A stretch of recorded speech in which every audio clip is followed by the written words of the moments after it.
A special thank you to each of our subscribers who make this channel possible. Here's today's story. In a move that has sent shockwaves through California's political landscape, the Trump administration is reportedly planning to open the waters off California's coast to new oil and gas drilling for the first time in 4 decades.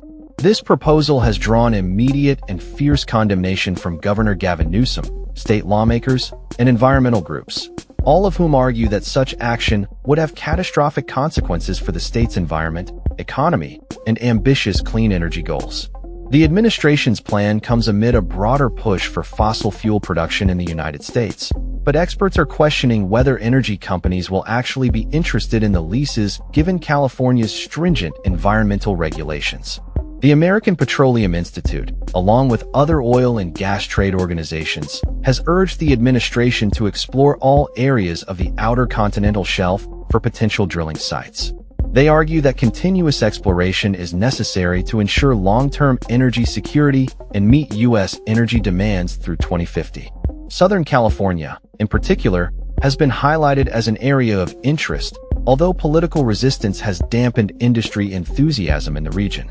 Critics suggest that the move to allow drilling is more politically motivated than economically driven, particularly as the Trump administration has often targeted California's environmental initiatives. The details of the administration's offshore drilling plan are still emerging, but preliminary maps from the Bureau of Ocean Energy Management indicate 4 planning areas along the West Coast, with 3 off California and 1 off Oregon and Washington.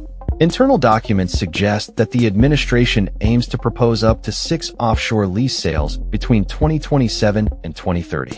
In addition to California, the administration is also looking to open the 1.5 million-acre coastal plain of Alaska's Arctic National Wildlife Refuge to oil and gas leasing, a decision that has been touted as a means to create jobs and bolster U.S. energy independence.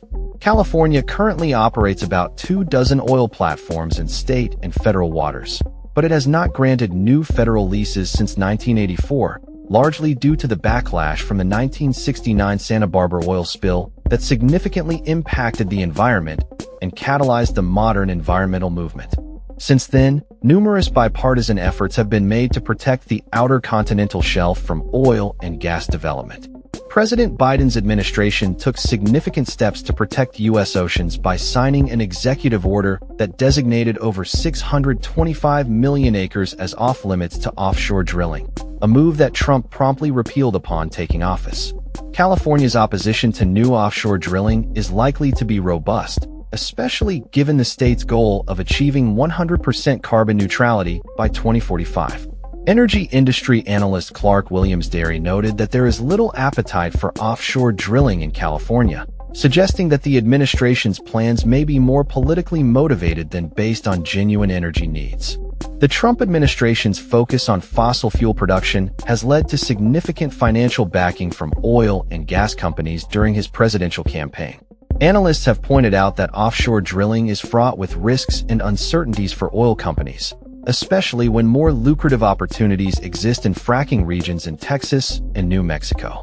According to the U.S. Bureau of Ocean Energy Management, there are approximately 9.8 billion barrels of technically recoverable oil off California's coast, compared to around 29.6 billion barrels in the Gulf of Mexico.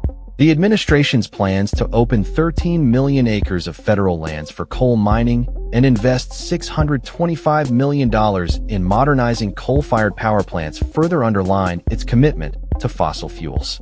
However, California has established a robust framework of laws and regulations that could hinder new drilling efforts, including the California Coastal Sanctuary Law and the California Coastal Act.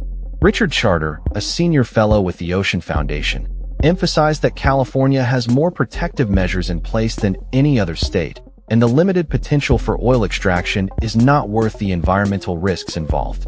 Some companies may attempt to bypass state regulations by shipping crude oil to other locations, but this approach could be costly and may not be enough to attract interest from oil companies, according to Stanford environmental law professor Deborah Shivas. The current global oil prices, hovering around $60 a barrel, also pose challenges for new offshore drilling projects, as this price barely supports existing onshore operations. California Sable Offshore Corporation is reportedly considering alternative methods that avoid the complicated pipeline networks that have faced increasing scrutiny. State leaders, including Senator Alex Padilla, have vocally opposed the administration's plans, with Padilla leading a letter signed by over 100 lawmakers urging the administration to reconsider its approach to the outer continental shelf. The letter highlighted the national implications of offshore drilling, warning that it could jeopardize coastal economies, national security, and vulnerable ecosystems. Lawmakers pointed out that the U.S. already leads the world in oil and gas production, with over 2,000 offshore leases covering more than 12 million acres of federal waters. Yet fewer than 500 of these leases are actively producing oil and gas. Any expansion of drilling activities would be further complicated by diminished oil spill prevention and response capabilities at the National Oceanic and Atmospheric Administration, which has faced significant staffing cuts and budget constraints. The Trump administration's plans have already faced political pushback, leading to a retreat on earlier proposals to open the Atlantic Ocean for drilling in response to backlash from Republican coastal state leaders. As the situation develops, it remains to be seen how the proposed offshore drilling plans will unfold and what implications they will have for California's environment and energy future. That's all for this story. We upload videos every day covering many different subjects, so hit that subscribe button to stay informed. Thanks for watching.